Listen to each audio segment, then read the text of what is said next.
Assalamualaikum warahmatullahi wabarakatuh. Halo guys, kembali lagi bersama saya Will dan kita akan kembali mengomentari video dari Luis Prasetyo yang berjudul Misteri Terungkap, Darah Yesus yang Menyelamatkan Hati-Hati Murtad. Nah, ini mungkin dengan video dia ini ya, dia pengen memberi pesan kepada kita kaum muslimin ya, hati-hati murtad.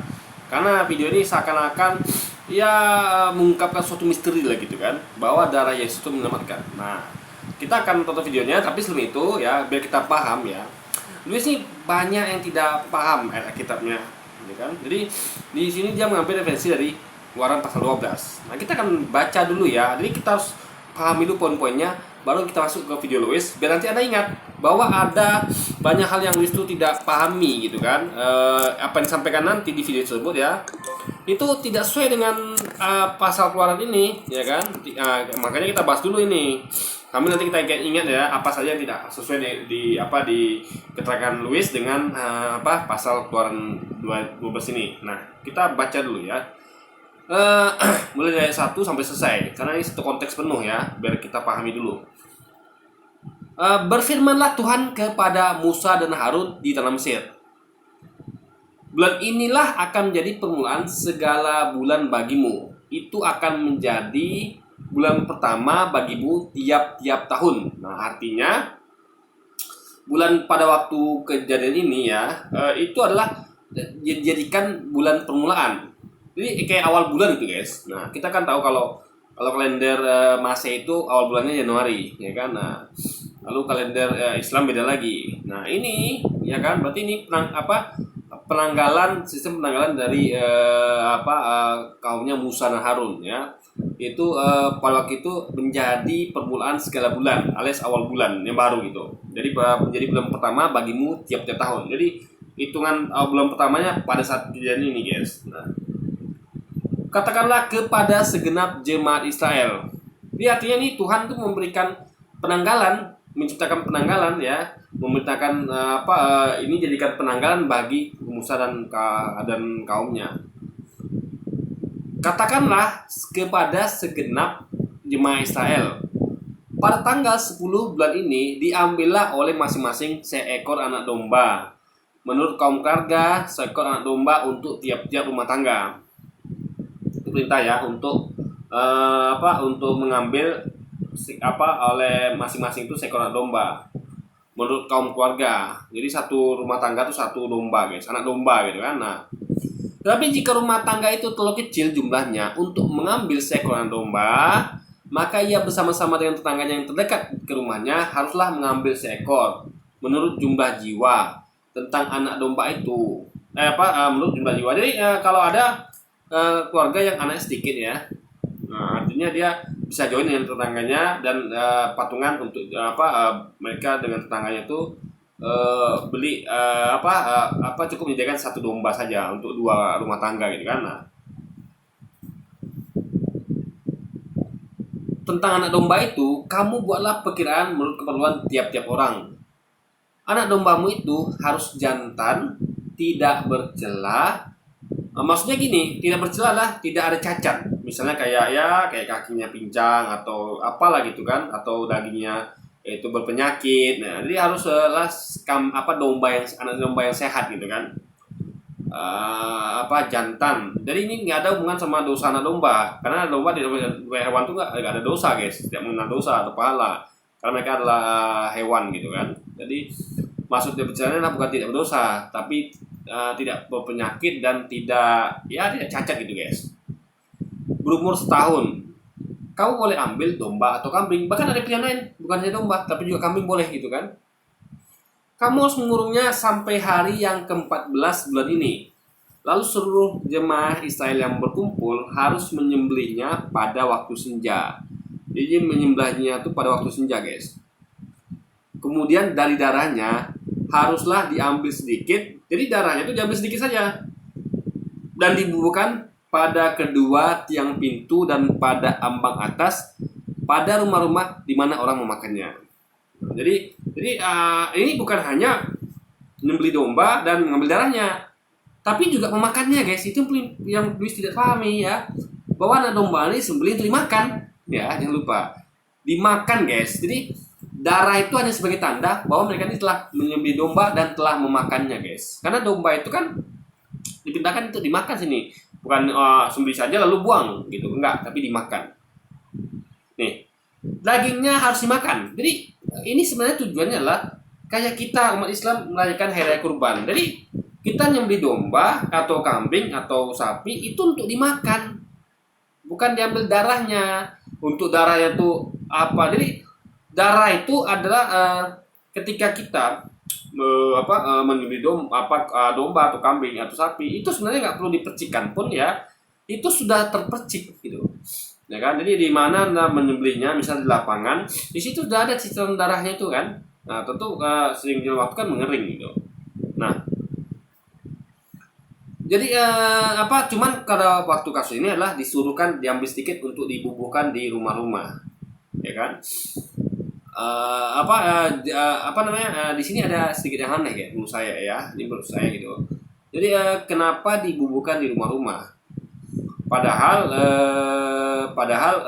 gini, bukan aneh ya, maksudnya gini, kita harus pahami ya kenapa Tuhan menyuruhkan ambil sedikit untuk dibubuhkan di tiang-tiang rumah gitu kan, pada kedua tiang pintu dan pada ambang atas di mana pada rumah-rumah orang di mana orang memakannya gitu kan. Itu berarti kan kita tahu ya, kalau Tuhan itu kan nggak perlu begituan. Tuhan itu kan maha tahu. Jadi kita tuh nggak perlu harus kasih tanda, itu Tuhan udah tahu. Nah jadi berarti ini adalah ada sesuatu yang disuruh Tuhan untuk mengeceknya. Jadi artinya sesuatu itu disuruh Tuhan untuk mengecek rumah-rumah tiap orang. Makanya perlu tanda itu. Karena kalau Tuhan langsung ngecek, nggak mungkin dikasih tanda disuruh. Karena Tuhan maha tahu, nggak perlu tanda-tanda itu. Tapi karena yang diutus mungkin malaikat yang tidak maha tahu, sehingga butuh tanda-tanda, paham ya? Yang bisa dilihat oleh malaikat gitu kan, atau siapapun itu. Nah itu bukti bahwa logikanya bukan Tuhan langsung yang mengecek, tapi lewat perantara ya, yang butuh tanda untuk mengenali orang-orang yang sudah mengorban menyembelih domba dan memakannya gitu kan. Ini dagingnya harus dimakan mereka pada malam itu juga. Jadi harus dimakan guys. Jadi tujuan menyembelih itu adalah untuk makan daging itu sebenarnya, bukan diambil darahnya, bukan. Paham ya? Ya. Jadi bubuhan tanda tuh hanya untuk penanda agar mereka ini sudah kayak gini lah ya. Kayak ini logis sederhana ya guys. Coba anda pernah nggak misalnya anda tuh kayak anda misalnya jual beli rumah ya, atau jual beli mobil apapun itu ya, Anda sudah serahkan uangnya kepada orang itu, Anda serahkan uangnya, Anda terima mobilnya. Nah itu kan ada suatu tanda bahwa itu adalah sudah terjadi jual beli. Makanya dibutuhkan tanda tangan Anda ya, atau cap jempol Anda, dan yang penjual misalnya pembeli berarti butuh dari penjual dan pembeli cap jempol sama tanda tangan misalnya. Nah itu tanda sama seperti tanda dioleskannya darah tadi ke tiang pintu atau ambang atas dari pintu rumah. Jadi hanya sebagai tanda ya kalau jual beli sudah sah dilakukan. Jadi orang yang mengecek nanti cukup melihat itu saja. Mana nih buktinya jual beli mobil itu rumah sudah terjadi? Ini Pak tandanya Pak. Ini buktinya. Kami sudah cap tangan, cap jempol di sini sudah sah. Ya kan ini fotonya. Bahkan ada lagi fotonya. Ini foto rekeningnya Pak. Ini fotokopi rekeningnya. Ini kan udah uang udah masuk. Di sini tercatat dari kiriman siapa yang ngirim dan siapa yang terima. Jadi poinnya adalah pada jual belinya itu guys. Penanda tuh hanya seremonial saja. Maksudnya tuh bukan itu poinnya, tapi poinnya adalah pada jual belinya itu. Poin ngerti ya? Jadi kayak misalnya tanda kamu sudah ban hitam apa? Tanda kamu sudah ahli karate apa? Ya kan? Tandanya adalah kamu pegang ban hitam, kan? Kamu pakai ban hitam, itu tandanya. Dia hanya tanda. Kan intinya adalah ilmu jurus yang dikuasai itu, ya, skill jurus bertarung atau apapun itu di karate atau taekwondo apapun itu ya, bela diri, itu kan yang penting, ya. Jadi itu ban hitam itu hanya penanda, nggak ada ban hitam pun nggak masalah. Cuman ada orang-orang nggak tahu apa bukti kamu memang sudah ahli karate, ini ban hitamku gitu kan. Nah kadang ada orang nggak ada bukti nih, kamu ya ahli karate apa tidak, apa iya kamu udah lulus karate apa tidak, ini buktinya ban hitamku. Jadi ban hitam tuh hanya penanda. Yang penting itu kan adalah belajar karatenya, ahli karatenya. Paham ya? Jadi sama kayak ini. Poin penting adalah perintah untuk memakan, menyembelih dan memakan. Jadi menyembelih itu adalah untuk memakan domba itu. Ya, darah itu nggak penting, guys. Darah itu hanya sebagai penanda, karena yang ngecek nanti itu bukan Tuhan, tapi suruhan Tuhan. Kalau Tuhan yang ngecek nggak perlu begituan, karena Tuhan Maha tahu, ya kan? Artinya Tuhan menyuruh sesuatu untuk mengecek rumah tiap orang. Makanya butuh tanda yang bisa dilihat oleh orang, oleh sesuatu itu, entah itu malaikat yang disuruh Tuhan atau apapun itu kan. Jadi bukan Tuhan sendiri, karena Tuhan nggak perlu tanda itu. Jadi sebenarnya adalah perintah untuk menyembelih domba dan memakannya, bukan perintah untuk mengoleskan darah ke tiap pintu. Poin utamanya, ingat ya, itu hanya sebagai penanda. Misal gini, misalnya saya nyuruh, misal guru di kelas itu nyuruh murid buat nyuruh perintah, kalian tolong kerjakan tugas ini. Setelah selesai, kalian silakan gini ya. Ya kalian silakan kumpulkan di depan. Habis itu kalian tangan checklist sudah mengerjakan tugas. Jadi yang penting apa? Kerjakan tugasnya. Perintah guru mengerjakan tugas. Perintah guru untuk murid yang sudah mengerjakan tugas itu checklist daftar misal di depan tuh di sebelah tuh dikasih daftar udah begitu ya sebelum checklist gitu kan. Itu hanya sebagai seremonial saja, bukan yang pokok. Paham ya? Jadi sini poinnya adalah Tuhan menginginkan bahwa tiap orang itulah menyembelih domba atau kambing dan memakannya. Ingat ya, darah itu nggak penting artinya, karena darah itu hanya untuk penanda bagi yang akan ngecek nanti. Karena yang ngecek ini bukan Tuhan, paham ya? Jadi berarti itu nggak penting itu. Kalau langsung Tuhan ngecek, nggak perlu darah itu. Tapi karena masalahnya bukan Tuhan ngecek, maka perlu tanda itu. Jadi sebagai poinnya ya, ini bukan perintah untuk yang penting itu bukan darahnya ya, ingat ya. Di Keluaran 12 yang penting adalah bahwa kita harus menyembelih domba atau kambing dan memakannya, itu yang penting ya. Sama kayak kita ada kurban kan, yang penting bukan adalah kan menyembelih kurbannya lalu kita bagi-bagian dan dimakan, itu penting kan. Sama seperti ini gitu. Nah, yang dipanggang mereka harus makan dengan roti yang tidak beragi beserta sayur pahit. Bahkan ada aturan bahwa tidak boleh dimakan dengan roti bahkan harus dimakan dengan roti yang tidak beragi. Artinya roti beragi nggak boleh. Jadi ditambah sayur pahit. Jadi ini adalah perintah. Kamu sembelih domba ini, lalu kamu makan beserta roti yang tidak beragi ditambahkan sayur pahit. Itu perintahnya. Nah, perintah untuk mengoleskan sedikit darah di pintu itu bukan poin utama, karena itu hanya untuk pengecekan saja. Nah, ngerti ya? Tanda Anda tuh sudah sah menyembelih domba, memakannya bersama roti yang tidak beragi dan sayur pahit. Nah, itu poin yang harus dipahami ya. Lu sih tidak pahami, tidak memahami hal seperti ini, dia ngerti bahwa esensinya bukan pada darah itu, tapi pada menyembelih domba dan memakannya, guys, bersama roti yang tidak beragi beserta sayur pahit. Itu yang dipahami ya. Lalu ada lagi larangan bahwa janganlah kamu memakannya mentah atau direbus dalam air, hanya dipanggang di api. Jadi nggak boleh mentah makannya atau direbus dalam air, nggak boleh. Jadi harus dipanggang di api. Jadi harusnya jadi domba panggang gitu. Jadi cara masaknya cuma sampai satu, yaitu dipanggang. Nggak boleh direbus atau makan mentah, nggak boleh. Nah, jadi dipanggangnya itu, dimakannya itu lengkap dengan kepalanya dan betisnya dan isi perutnya. Ya, itu poinnya.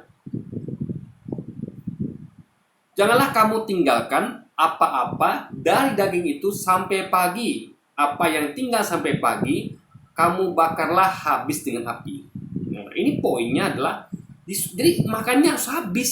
Makanya jangan ditinggalkan apa-apa dari daging itu sampai pagi. Berarti malam itu harus habis. Jadi perintahnya yang penting adalah memakannya.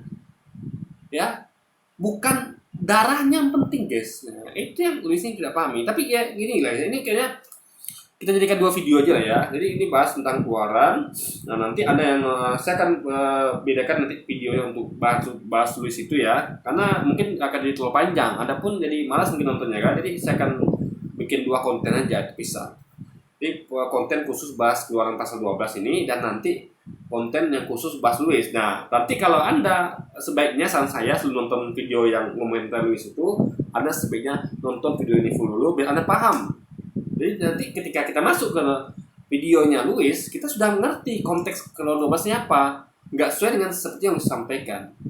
Karena di situ Louis menekankan bahwa darah itu yang penting, bukan, tapi menyembelih dan memakannya itu yang penting, guys, bukan darahnya ya. Darah itu hanya sebagai signature saja.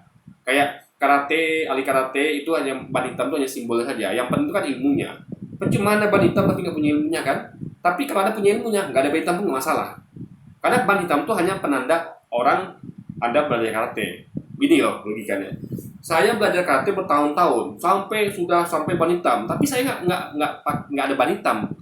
Karena saya nggak minta gitu kan. Tapi saya ahli karate, saya punya ilmunya, saya bisa berdebat dengan banyak orang gitu kan. Saya bisa buktikan dengan praktek dan jurus-jurusnya gitu. Nah, saya nggak peduli orang mau percaya pada saya, nggak peduli. Yang penting saya punya ilmunya dan ketika saya membutuhkannya saya bisa gunakan. Misalnya jumpa penjahat, jumpa perampok, saya akan gunakan. Atau apalah itu kan, membela kebenaran, saya bisa gunakan.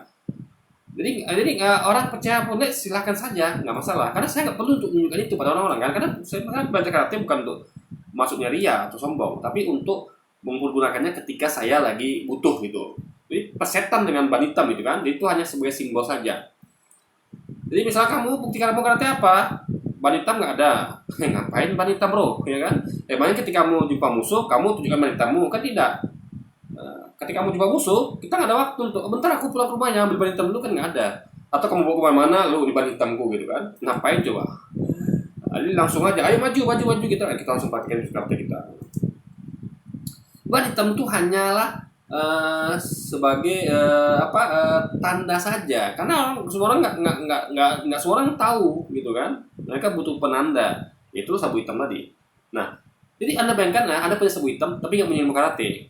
Ngapain sabu hitamnya nggak guna? Tapi kalau Anda punya ilmu karate, nggak ada sabu hitam pun nggak masalah. Orang itu bisa kita kasih bukti dengan yang lain. Nggak mesti tekokkan sabu hitam, nggak mesti. Ya sini aja lo maju gitu kan. Nah, harapan sama gua akan tunjukkan ilmu karate gua. Gitu guys. Jadi itu harus dipahami ya. Bahwa yang penting itu bukanlah ban hitamnya, bukan darahnya. Kan itu hanya sebagai penanda. Yang penting ada ilmu karatenya atau perintah memakan, menyembelih dan memakan domba atau kambing beserta roti tanpa ragi, beserta serpai juga, dan masaknya hanya boleh dimakan dengan dimasak dipanggang, nggak boleh direbus guys lemahnya. Dan beginilah kamu makannya, pinggangmu berikat. Jadi ada lagi syarat lain. Jadi ketika memakannya, pinggangmu berikat. Jadi mereka ini harus mengikat pinggang. Kasut pada kakimu, kaki harus pakai sendal atau alas gitu kan. Nah, dan tongkat di tanganmu. Buru-burulah kamu makannya, itulah Paskah bagi Tuhan. Jadi ritualnya adalah pinggang harus berikat. Mungkin semacam ikat pinggang gitu kan. Lalu pakai sendal atau sepatu ya, itu alas kaki, dan ada tongkat di tangan. Dan buru-buru memakannya, itulah Paskah bagi Tuhan. Jadi ritual itu lengkap gitu. Jadi ada perintah apa yang harus dimakan, disembelih, dimakan, apalagi teman makannya yaitu serpahit, roti tanpa ragi, dan dimasak dengan daging dimasak dengan cara dibakar, dipanggang, nggak boleh dengan direbus. Lalu pakaiannya pakai tongkat, alas kaki, dan ikat pinggang gitu guys. Nah, lalu makannya harus buru-buru gitu guys, ya kan? Karena harus habis sebelum pagi gitu kan. Nah, sebab malam ini aku akan menjalani tanah Mesir, dan semua anak sulung dari anak manusia sampai anak wajatang akan kubunuh, dan kepada semua Allah di Mesir akan kujatuhkan hukuman. Akulah Tuhan. Nah, ini jadi ini sekaligus mengatakan bahwa Musa ini mengatakan Tuhan itu tidak ada yang mengklaim dirinya Tuhan, nggak ada. Kalau ada yang mengklaim bahwa dia Tuhan, itu bukan Tuhan. Nah, ini Tuhan di Alkitab Anda mengklaim dirinya Tuhan. Ya, akulah Tuhan. Pernah nggak Yesus ngomong begini? Yesus berkata akulah Tuhan? Nggak pernah. Satu-satunya yang mengatakan bahwa akulah Tuhan yaitu Allah. Allah yang satu-satunya mengatakan kita bahwa akulah Tuhan. Makanya kita harus menuhankan Allah karena Dia mengaku Tuhan. Yesus tidak pernah mengaku Tuhan, jadi kita jangan menuhankan Yesus ya. Itu poinnya guys. Ini saya ini bantahan bagi teman-teman kita apologi Kristen yang mengatakan bahwa oh Allah itu bukan Tuhan, karena dia ngaku Tuhan. Loh, emang harus ngaku Tuhan, ya kan? Dia harus menginformasikan dirinya bahwa dia adalah Tuhan, akulah Tuhan. Nah, baik lagi kita tahu, oh ternyata ini Tuhan gitu atas pengakuan dia. Makanya kita tidak pernah menuhankan Yesus, karena Yesus tidak pernah mengaku sebagai Tuhan. Yang pernah ngaku, yang selalu mengaku Tuhan di akhirnya adalah Allah sendiri, guys. Nah, ya kan? Jadi ceritanya pada malam itu ya, Tuhan akan menjadi tanah Mesir, dan semua anak sulung dari manusia sampai namanya binatang akan dibunuh. Nah, dan kepada semua Allah di Mesir akan kujatuhkan hukuman, akulah Tuhan. Nah, gini ya. Jadi pertanyaannya kenapa Mesir? Ya kan? Karena Mesir itu menyembah Allah lain. Contohnya Firaun gitu. Makanya dihukum sama Tuhan, mau dibunuh, guys. Ya kan? Nah, ya kan? Jadi menjadi tanda bahwa orang-orang kan, orang Israel ini kan tinggal di tanah Mesir, sehingga untuk membedakannya ya untuk membedakan mereka dari orang-orang Mesir, mereka harus melakukan ritual ini. Ya, ritual ini diperintahkan untuk orang Israel, bukan orang Mesir, karena orang Mesir yang ditargetkan gitu kan. Nah, yang mau dibunuh sama Tuhan sebagai hukuman karena mereka menyembah Allah lain, yaitu Firaun atau patung-patung dewa-dewa gitu. Makanya Allah hukum dengan mau dibunuh itu mereka kan, anak-anak sulungnya. Karena mungkin anak sulung itu nanti yang sudah didoktrin bapaknya, sehingga nanti dia akan jadi penerus kaum ini untuk nyembah berhala, guys, nyembah patung atau nyembah Firaun. Jadi kenapa dirakit anak sulung? Ya, karena anak sulung itulah nanti yang akan meneruskan terah bapaknya dalam melanjutkan kebiasaan adat untuk menyembah Tuhan selain Allah, ya, yaitu mungkin dewa-dewa, patung atau Firaun sendiri gitu. Jadi dan kepada semua Allah di Mesir akan dijatuhkan hukuman. Jadi Tuhan tuh mau men-challenge ya bahwa dia Tuhan. Jadi dia semua akan dihukum dia. Anak sulung ya, karena inilah penerus dari tongkat bapaknya. Jadi dengan dihabiskan anak sulung, otomatis tersisa kan gak ada lagi orang-orang yang sudah didoktrin untuk menjadi penerus bapaknya. Misalnya saya nih punya anak. Misalnya saya ada penganut komunisme misalnya ya, saya penganut komunisme. Nah, anak saya itu anak sulung saya doktrin. Nah, kamu adalah pengganti papa ya. Kamu akan meneruskan doktrin komunisme ini ya, gantikan bapak gitu. Nah, jadi kenapa dia ditarget anak saya nih? Karena dialah penerus saya. Dengan dia mati, anak saya ini mati, otomatis nggak ada lagi penerus dari saya. Karena yang saya targetkan kan anak sulung aja. Anak yang bungsunya saya tidak peduli. Karena anak sulung tuh, anak bungsu tuh atau anak yang kedua, tiga, empat tuh kan diatur anak sulung. Makanya pegangannya anak sulung gitu, guys. Nah, makanya Tuhan tuh mau menghukum membunuh anak sulung ini karena berbahaya. Karena mereka nanti akan meneruskan terah bapaknya untuk menyembah berhala, guys. Itu dia harus cerdas melihat ayat ini, guys.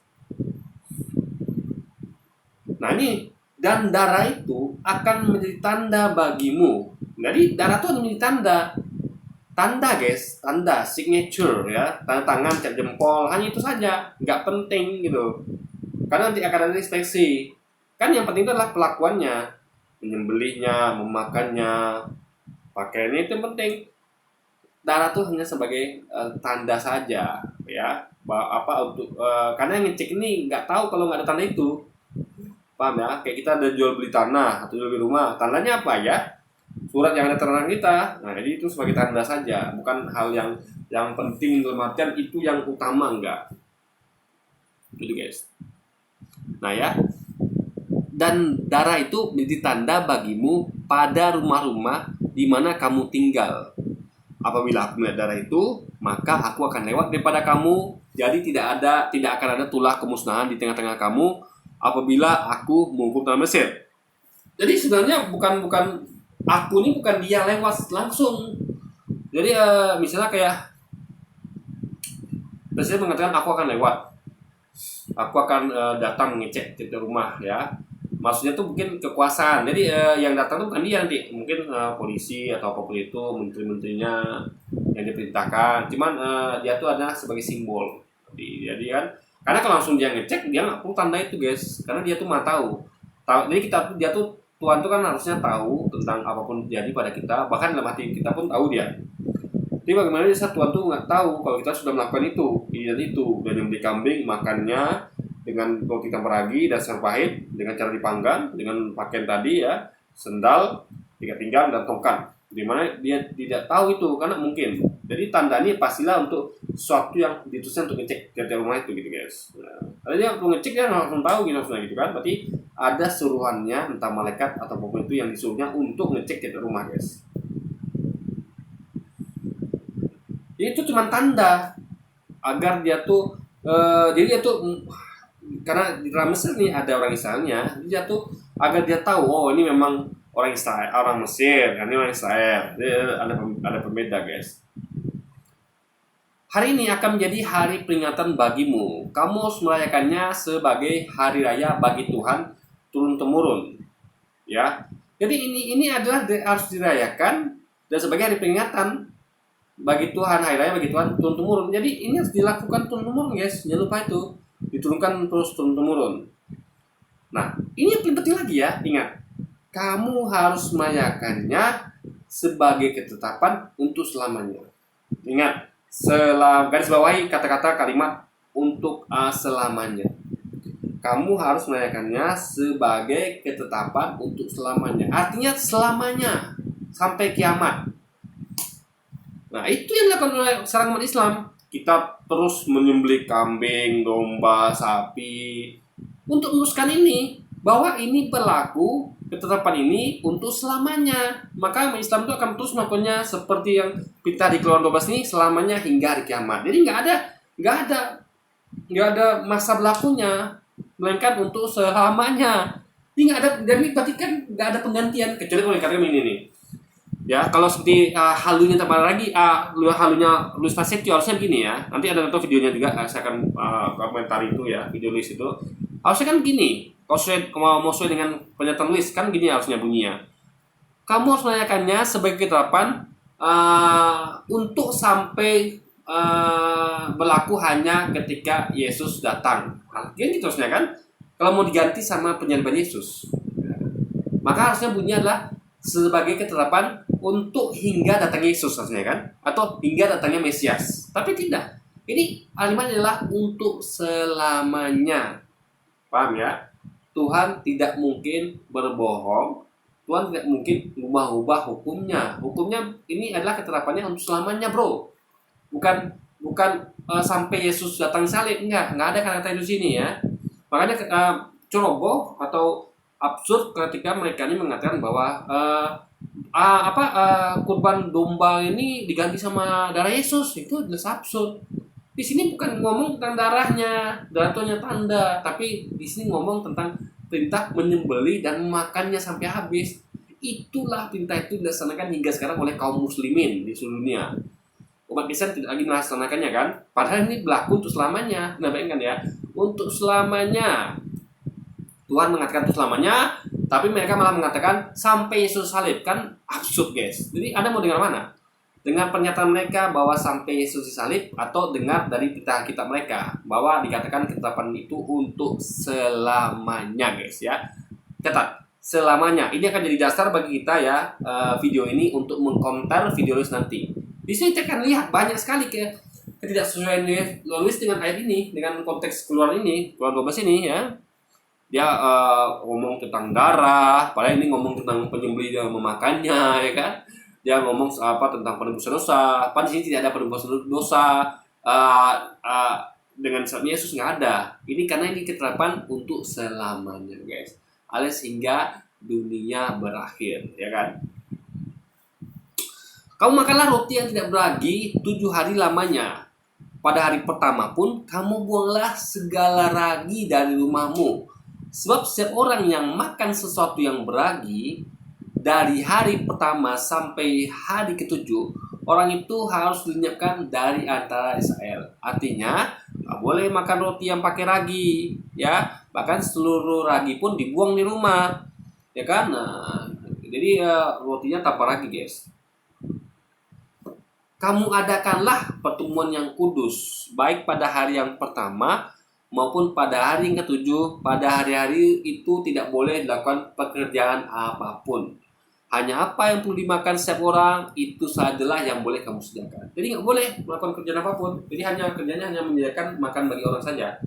yang dibutuhkan saja guys gitu kan, yang perlu dimakan saja gitu, yang harus disediakan. Jadi nggak boleh lebih gitu kan, nggak boleh stok bahkan gitu kan. Jadi ya cukup untuk asal cukup untuk makan orang saja gitu selama 7 hari itu. Jadi kamu harus tetap merayakan hari raya makan roti yang tidak beragi. Sebab tepat pada hari ini juga aku membawa pasukan-pasukanmu keluar dari tanah Mesir. Maka haruslah kamu rayakan hari ini turun-temurun. Catat ya, turun-temurun. Itulah suatu ketetapan, catat lagi nih, untuk selamanya. Jadi itu adalah suatu ketetapan untuk selamanya. Ya, berlaku selamanya. Bukan berlaku hingga sampai Mesias disalib aja, enggak. Ini berlaku selamanya. Jadi Anda jangan halu mengatakan bahwa diganti ini anak domba ini diganti dengan Yesus. Enggak ada. Ini berlaku untuk selamanya. Coba baik-baik ya. Ketetapan untuk selamanya, bro. Bukan hingga Yesus datang untuk disalib. Dalam bulan pertama, pada hari yang ke-14 bulan itu, pada waktu petang, kamu makanlah roti yang tidak beragi. Sampai pada hari yang ke-21 bulan itu, dan pada waktu petang. 7 hari lamanya tidak boleh ada ragi dalam rumahmu. Sebab setiap orang yang makan sesuatu yang beragi, orang itu harus diingatkan dari antara jemaah Israel. Baik ia orang asing, baik ia orang asli. Jadi nggak boleh makan sesuatu yang beragi. Sesuatu apapun yang beragi tidak boleh kamu makan. Kamu makanlah roti yang tidak beragi di setiap tempat di dalam rumahmu. Jadi diulang-ulang terus nih karena penting. Makan roti tidak beragi, nggak boleh makan roti yang beragi, makan roti tidak beragi, diulang-ulang terus guys. Sembelih domba, sembelih kambing gitu kan, diulang-ulang terus. Di darah tadi cuma sebagai tanda, makanya cuma ditunjukkan sekali. Jadi poinnya itulah yang diulang-ulang guys, biar kau perlu bisa baca ini deh, biar dia tahu ini diulang-ulang kan. Jadi harus makan roti nggak beragi, diulang terus. Nah itu berarti poin di situ fokusnya, jangan pada darahnya, karena itu cuma sebagai penanda saja agar yang ngecek nanti tahu guys gitu. Kan itu sebenarnya perintah utamanya kan. Lalu Musa mengambil semua tua-tua Israel serta berkata kepada mereka, nah ingat, pergilah, ambillah kambing domba. Jadi kambing boleh, domba boleh, untuk kaummu, dan sembelilah anak domba Paskah. Nah, kemudian kamu harus mengambil sekat hisop. Hisop tuh kayak kuas gitu ya, atau daun apa gitu. Jadi biar untuk bisa dicelupkan gitu kan. Untuk kayak fungsinya kayak kuas lah. Dan mencelupkannya dalam darah yang ada dalam sebuah pasu, dan darah itu harus kamu sapukan pada ambang atas dan pada kedua tiang pintu. Seorang pun dari kamu tidak boleh keluar pintu rumahnya sampai pagi. Jadi itu sebagai penanda. Jadi ketika disapukan ke rumah itu, tahu, oh ini orang ini dalam rumah ini, artinya mereka sudah melakukan itu. Ini tandanya mereka sudah melakukan itu. Karena mereka dapat darah dari mana kalau tidak mereka sendiri gitu kan. Nah, jadi kalau boleh keluar dari rumah itu batal. Artinya yang ngecek itu pasti bukan Tuhan. Karena Tuhan itu walaupun dia orang itu keluar dari rumah, dia tahu, oh ini orang yang tadi di rumah itu. Paham ya? Berarti yang ngecek itu tuh bukan Tuhan, tapi suruhan Tuhan. Paham ya? Masa iya Tuhan nggak tahu harus diam di rumah? Kalian kasih tanda rumah ya, lalu kalian diam rumah biar ketahuan kalau kalian itu sudah melakukan itu, sudah menyembelih. Berarti itu bukan Tuhan. Karena kalau Tuhan kan walaupun orang tuh mau ke mana-mana bebas, walaupun nggak ada tanda bebas, karena Tuhan Maha tahu. Tapi berarti ini bukan yang ngecek, ini bukan Tuhan yang Maha tahu, tapi suruhannya guys, ya, entah malaikat atau siapapun itu gitu kan. Dan Tuhan akan menjalani Mesir untuk menulahinya. Apabila melihat darah pada ambang atas dan pada kedua tiang pintu itu, maka Tuhan akan melewati pintu itu dan memberikan pemusnah masuk ke dalam rumahmu untuk menulahi. Jadi ini analogi bahwa di sini bukan Tuhan langsung ya sebenarnya yang ngecek, tapi suruhannya. Karena kalau logika sekali lagi saya sampaikan, kalau Tuhan yang langsung ngecek nggak mungkin dia nggak tahu. Nah dia nggak perlu tanda-tanda itu harusnya gitu kan. Tapi ini pastilah bukan Tuhan. Makanya dia perlu tanda-tanda itu, karena nanti yang ngecek bukan dia langsung, dia hanya simbolis saja. Dalam artian dia seakan-akan dia ngecek padahal dia nyuruh suruhannya guys. Nah ini poinnya di pasal ayat 24 ya. Kamu garis besar, garis bawahi ya. Kamu harus memegang ini sebagai ketetapan sampai selama-lamanya. Ingat, selama-lamanya. Jadi selama-lamanya, bukan sampai Yesus salib, nggak ada. Jadi ada jangan halu ya. Jadi bagi Louis, tolong jangan halu ya. Nggak ada dikatakan di sini bahwa sampai Yesus salib, nggak ada. Tapi sampai selama-lamanya bagimu dan bagi anak-anakmu. Nah, siapa yang merasakan ini hingga sekarang dan sampai kiamat? Kaum muslimin. Kami masih melaksanakan hukum di Keluaran 12. Kami sembelih sapi, kami sembelih domba, ya. Lalu kami makan, ya. Cuman nggak perlu lagi, ya, diselupkan darahnya untuk penyapu nggak perlu. Karena Tuhan, jadi Tuhan tuh Maha tahu. Jadi dia tuh nggak perlu hal seperti itu, ya. Nggak perlu tanda itu lagi, gitu loh. Karena ini kan waktu itu kan untuk Israel saja. Jadi yang disuruh Tuhan itu kan gampang, karena skopnya Israel saja. Tapi kalau seluruhnya gimana? Nah itulah maka langsung Tuhan yang menetapkan. Jadi setiap kaum muslimin seluruh dunia ya, itu nggak mungkin Tuhan menyuruh malaikat sesuatu untuk seluruh dunia. Jadi dia langsung guys. Jadi nggak perlu lagi lah malaikat logikanya kan. Karena skopnya sudah dunia sekarang, bukan lagi Mesir saja gitu. Dan apabila kamu tiba di negeri yang akan diberikan Tuhan kepadamu, seperti yang difirmankannya, maka kamu harus pelihara ibadah ini.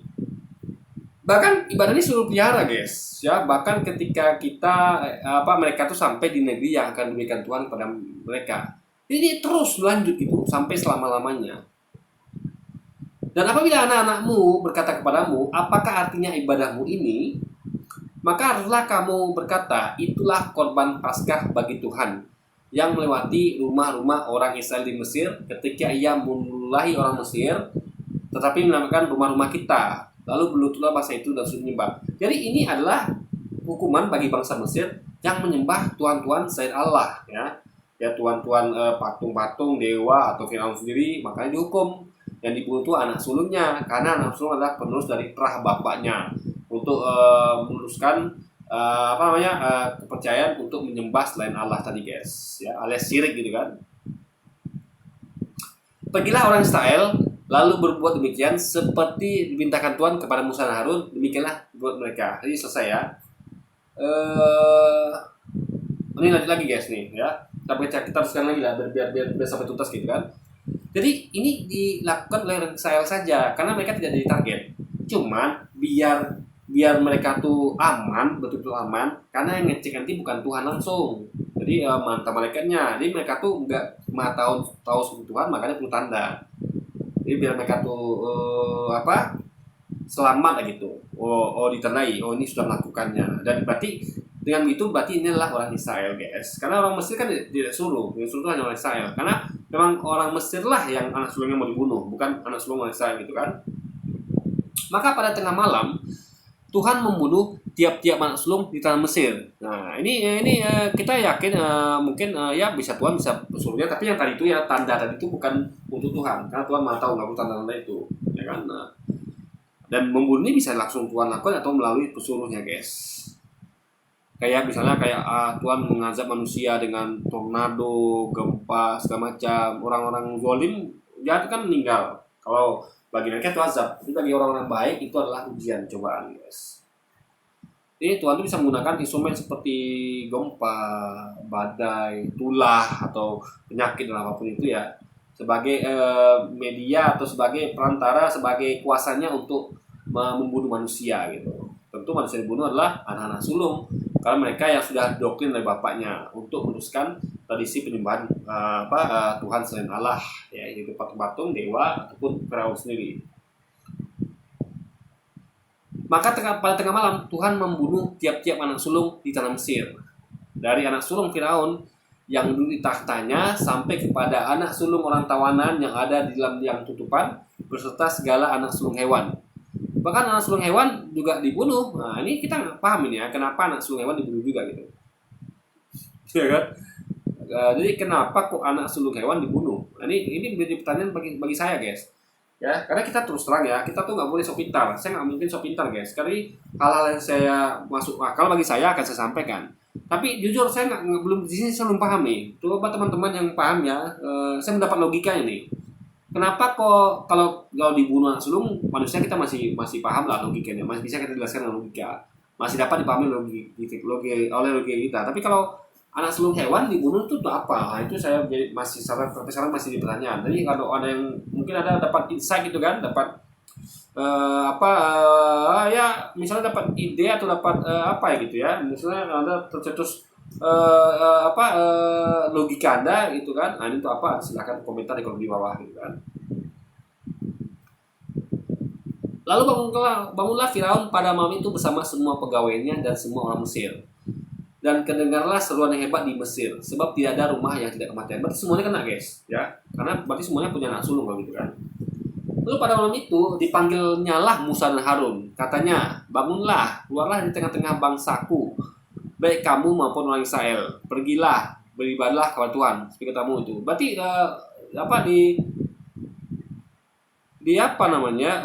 disuruh keluar dari tengah-tengah bangsa Mesir gitu kan. Disuruh beribadah bahkan, disuruh pergi bahkan ya. Bawalah juga kambing dombamu dan lembu sapimu, seperti katamu itu. Tetapi pergilah. Jadi sekarang dibolehkan sama Firaun untuk mereka beribadah sesuai dengan ya keyakinan mereka. Sebelumnya kan berarti nggak boleh. Cuman suruh pergi, kalau bisa jangan di sini gitu kan. Jadi Firaun mengira mungkin itu akibat tulahnya Musa. Padahal karena perbuatan mereka menyembah berhala itu kan, menggunakan Allah itu yang menjadi pokok masalahnya guys. Bukan Musa dan Harun, karena mereka hanyalah utusan yang diperintahkan untuk menyembah Tuhan Allah yang tadi berkata bahwa akulah Tuhan itu guys ya. Satu-satunya oknum yang mengaku Tuhan di Alkitab hanyalah Allah, dan juga di Al-Quran juga begitu. Tapi anehnya mereka malah mengatakan bahwa Tuhan yang umat Islam itu tidak sembah, masa diklaim dirinya Allah, dirinya Tuhan. Nggak ada Tuhan yang mengklaim dirinya. Ada, ini buktinya dari kitab Anda. Tuhan Allah itu mengklaim bahwa dirinya Tuhan itu loh. Jadi makanya kita mengangkat sesuatu yang mengklaim dirinya Tuhan dengan logika kita. Ada nggak sih yang mengaku dirinya Tuhan, yaitu Firaun dan lainnya. Tapi kan kita buktikan benar nggak dia Tuhan. Tapi jangan pernah menggunakan sesuatu yang tidak pernah mengklaim dirinya Tuhan. Karena informasi itu harus kita ketahui dari sumbernya. Gitu kan? Ya, tidak bisa orang katakan, oh dia Tuhan, nggak bisa. Harus dia langsung menyampaikan. Jadi jadi Tuhan itu kan menyampaikan bahwa akulah Tuhan. Nabi juga begitu, akulah utusan gitu kan. Jadi informasi itu kita dengar langsung dari sumbernya. Siapa Tuhan? Nah, cari nih siapa yang mengklaim dirinya Tuhan, lalu kita komparasi. Jangan sama orang yang sesuatu yang tidak mengklaim dirinya Tuhan, nanti Anda bisa tersesat guys, ya kan? Nah, jadi informasi itu dari sumbernya langsung, dan itu yang perlu kita uji. Jangan kita meyakini ini sesuatu yang tidak dari sumbernya, ya kan? Nah itu pentingnya guys ya, pengakuan itu. Pengakuan itu bukan sekedar sombong ya, tapi itulah adalah informasi. Akulah Tuhan, akulah Nabi, itu penting, harus ada hal begituan. Jadi kita nggak tahu informasi itu, ya kan? Nah, jangan dapat dari orang, tapi langsung dari sumbernya guys.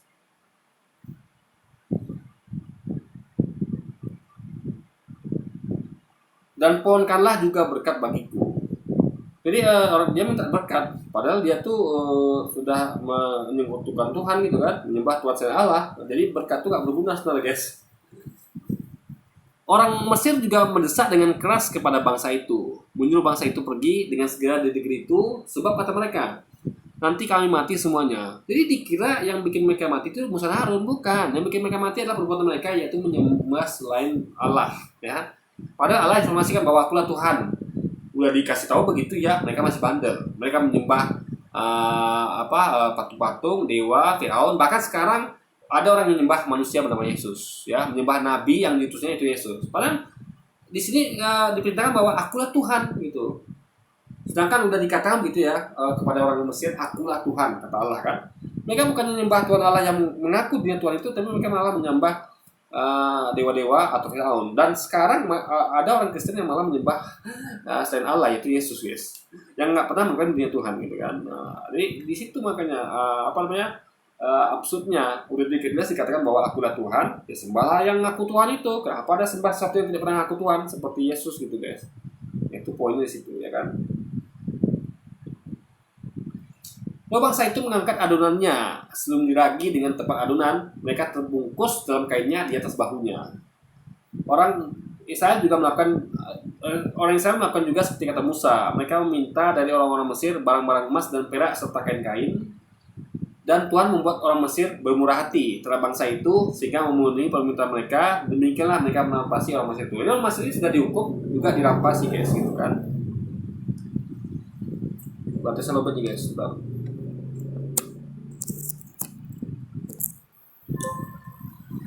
Kemudian berangkatlah orang Israel dari Ramses ke Sukot. Kira-kira 600.000 orang laki-laki berjalan kaki, tidak termasuk anak-anak. Ini orang dewasanya saja gitu kan, orang laki-laki. Juga banyak orang dari berbagai bangsa turut dengan mereka. Lagi sangat banyak ternak kambing dan domba dan lembu sapi. Ya itu tadi untuk kepentingan itu. Jadi yang dibawa itu ternaknya guys, bukan darahnya. Yang penting adalah ternaknya itu yang penting, bukan darahnya sekali lagi ya. Darah itu hanya simbol. Tapi domba itu yang perlu, domba, kambing, lembu, sapi untuk dimakan ya, dengan roti tanpa ragi dan dengan sayur pahit. Adonan yang dibawa mereka dari Mesir dibakarlah menjadi roti bundar yang tidak beragi. Sebab adonan itu tidak beragi karena mereka diusir dari Mesir dan tidak dapat berlambat-lambat, dan mereka tidak pula menyediakan bekal baginya. Jadi kan yang dibawa itu adalah lembu, kambing, domba, ya kan, roti, adonan roti bundar yang tanpa ragi, ya paham ya? Itu yang penting, bukan darahnya guys. Sekali lagi, lamanya orang Israel diam di Mesir adalah 430 tahun. Sudah lewat 430 tahun, tepat pada hari itu juga keluarlah segala pasukan Tuhan dari tanah Mesir. Itulah malam berjaga-jaga bagi Tuhan untuk membawa mereka keluar dari tanah Mesir. Dan itulah juga malam berjaga-jaga bagi semua orang Israel turun-temurun untuk kemuliaan Tuhan. Ini panjang guys ya. Apa kita baca ke bawah ya? Nah, tanggung musik lagi lah ya. Kita bacakan berhabis ya. Nggak enak asal kalau lengkap guys. Berfirmanlah Tuhan kepada Musa dan Harun, inilah ketetapan mengenai Paskah. Tidak seorang pun dari bangsa asing boleh memakannya. Seorang budak belian barulah boleh memakannya setelah engkau menyunat dia. Bahkan harus disunat guys, ya kan? Baru boleh dimakan. Jadi kalau gimana kalau orang Islam yang bersunat gitu kan? Bagaimana mereka mau makan Paskah kalau mereka tidak bersunat gitu? Jadi setelah bersunat baru boleh makan ya. Ingat ya teman-teman kita kaum Kristen disuruh bersunat dulu guys, baru boleh makan. Nah ini ingat, ini berlaku selama-lamanya ya, bukan hingga setelah Yesus datang salib. Enggak ada ayat yang begitu ya. Jadi tolong jangan tambah-tambah ya. Kalau jangan halu, mengatakan sesuatu tidak ada pada konteksnya. Orang pendatang dan orang upahan tidak boleh memakannya. Paskah itu harus dimakan dalam satu rumah juga. Jadi poinnya adalah dimakan, bukan darahnya yang penting. Ya, darah itu hanya sebagai tanda. Jadi harus kamu jual mobil itu. Nah, tanda tangan itu hanya tanda kamu sudah melakukannya gitu loh. Yang penting poinnya adalah kamu harus jual mobil itu gitu loh, ya kan, atau rumah itu.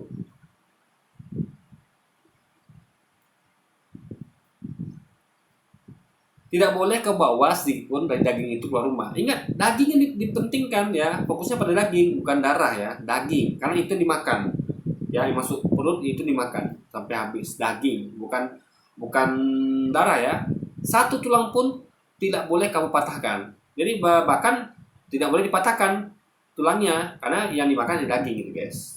Nah, segenap jemaat Israel haruslah merayakannya. Tetapi yang bila seorang asing telah menetap padamu dan mau merayakan Paskah bagi Tuhan, maka setiap laki-laki yang bersama-sama dengan dia wajib sunat. Jadi orang di luar Israel itu kalau mau merayakan Paskah wajib disunat guys. Jadi wajib sunat ya. Ini jangan ada yang melakukan Paskah tanpa disunat ya. Kalau misalnya Anda nggak disunat berarti Anda melanggar ini guys. Anda melanggar Keluaran pasal 12 karena wajib disunat ya. Dan itu ketetapan berlaku selama-lamanya guys. Barulah ia boleh mendekat untuk merayakannya. Ia akan dianggap sebagai orang asli. Tetapi tidak seorang pun yang tidak bersunat boleh memakannya. Jadi tidak seorang pun yang tidak bersunat boleh makannya. Jadi bagi anda yang merayakan Paskah, tolong disunat dulu. Kalau tidak Anda tidak boleh merayakannya gitu, ya kan? Nah,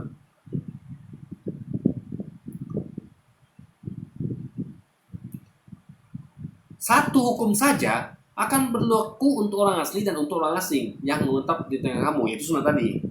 Seluruh orang Israel berbuat demikian seperti yang diperintahkan Tuhan kepada Musa dan Harun, demikianlah buat mereka. Jadi mereka tuh bersunat, lalu menyembelih kambing, sapi, domba, lembu, lalu mereka masak dengan dipanggang, nggak boleh direbus ya, nggak boleh makan mentah, lalu mereka makan beserta roti yang tanpa ragi dan sayur pahit. Dan dengan pakaian, saya masih ingat guys, dengan pakaian ini saya ingat bukan hafal ya, kalau ingat paling saya lupa. Kalau apa saya akan seperti hafal Quran, saya akan terus hafal hingga nanti, mungkin hingga kematian menjemput gitu kan. Tapi kalau ingat saja, nanti bakal lupa ini. Jadi itu bedanya ingat sama hafal ya. Jadi saya ingat aja gitu kan. Di pakaian itu adalah ikat pinggang, ya kan, tongkat sama pakai sandal kaki, alas kaki, kasut, yaitu alas kaki, baik sepatu atau sandal gitu kan.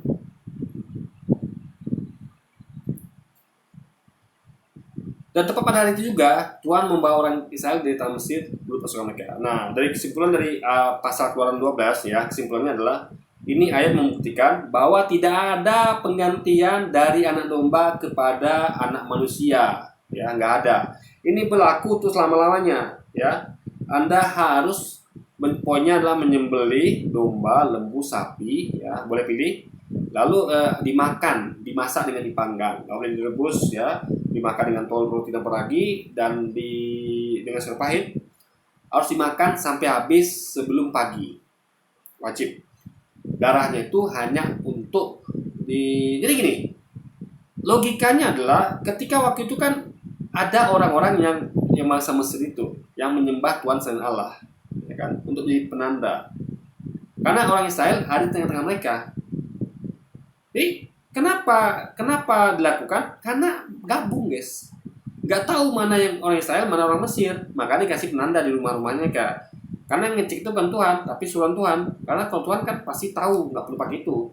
Nah, jadi logikanya artinya kalau negara mayoritas Kristen atau mayoritas Islam, apapun lah yang melakukan ritual ini, berarti kan nggak perlu lagi. Karena ini adalah ritual umat Kristen, anggap ya, yang mereka klaim pasca itu kan, tapi pakai mereka tidak melakukannya sesuai dengan seperti yang diperintahkan, bahwa harus musnah dulu dan memakai pakaian begini dan sebagainya. Jadi contoh di Amerika itu kan umat Islamnya sangat sedikit sekali, atau di Italia atau dimanapun itu, yang di tengah-tengah tuh umat Kristen semua gitu kan. Nah, untuk apa lagi darah itu coba? Tanda itu untuk apa? Nggak perlu lagi. Kalaupun Tuhan menyuruh yang lain untuk ngecek, nggak perlu lagi ya tanda itu. Kenapa? Karena semuanya sama kayak orang Israel di tanah Israel, nggak perlu kan Tuhan menyuruh menggunakan tanda darah itu kan? Karena itu nggak penting. Karena itu hanya ketika orang Israel berada di tengah-tengah tanah Mesir. Kalau orang Israel di tanah Israel nggak perlu lagi tanda itu, karena sudah di rumah mereka sendiri. Jadi yang ngecek itu pasti tahu nih pasti orang Israel ini, nggak mungkin orang Mesir gitu kan. Tapi kalau orang Israel di tanah Mesir ya orang itu akan ragu dan ngecek ini, yang suruh Tuhan untuk ngecek itu ragu. Jadi sekali lagi ini buktikan bahwa yang penting bukan darahnya, bukan. Darah itu hanya simbol. Yang penting adalah perintah untuk menyembelih dan memakannya, guys. Ya. Jadi ini membuka fakta ya. Justru misteri itu terungkap di sini bahwa tidak ada darah Yesus menggantikan darah domba, nggak ada, guys. Kan di sini yang bukan darahnya, tapi memakan dagingnya. Paham ya? Jadi fix di sini membuktikan bahwa tidak ada penebusan dosa dengan darah Yesus ya untuk menggantikan darah domba, nggak ada ya. Gagal total dibuktikan ketika kita mengkaji Keluaran pasal 12 dari konteks lengkapnya, guys. Ya, nggak ada. Karena aturan ini berlaku untuk selama-lamanya. Dan bahkan ketika melakukan itu harus disunat. Ada nggak orang Kristen melakukan itu? Nggak ada, guys. Ya kan? Ini berlaku untuk selama-lamanya, ya. Sekali lagi ya, bukan hingga pada sampai Yesus salib, enggak, tapi selama-lamanya. Oke, nanti kita akan jadi dengan bekal nonton video ini, Anda akan paham dan nanti kita akan ketika Anda nonton video kita komentar di stasiun itu ya, yang mengatakan misteri terungkap, darah Yesus menyelamatkan, ya, Teti Murtad itu. Anda sebenarnya nggak perlu lagi nonton komentar saya, dengan nonton video ini sebenarnya cukup gitu kan. Tapi mungkin Anda perlu juga melihat sedikit ya. Jadi Anda nanti akan nangkap poin-poinnya gitu. Ini kan sebagai sebagai ininya, guys. Sebagai sebagai bekal lah untuk memahami video list nanti gitu. Biar kita tuh sudah tahu di awal gitu kan. Sehingga nanti kita akan enteng dalam memahami bahwa Luis itu adalah salah kaprah memakai ayat konteks Keluaran 12 untuk mengatakan bahwa darah Yesus istimewa, darah Yesus adalah untuk nebus dosa, itu tidak nyambung dengan pasal Keluaran dengan konteks Keluaran pasal 12 ini, guys. Oke, jadi mungkin sekian dulu aja video kita kali ini guys. Sampai jumpa lagi di video-video selanjutnya. Wassalamualaikum warahmatullahi wabarakatuh guys.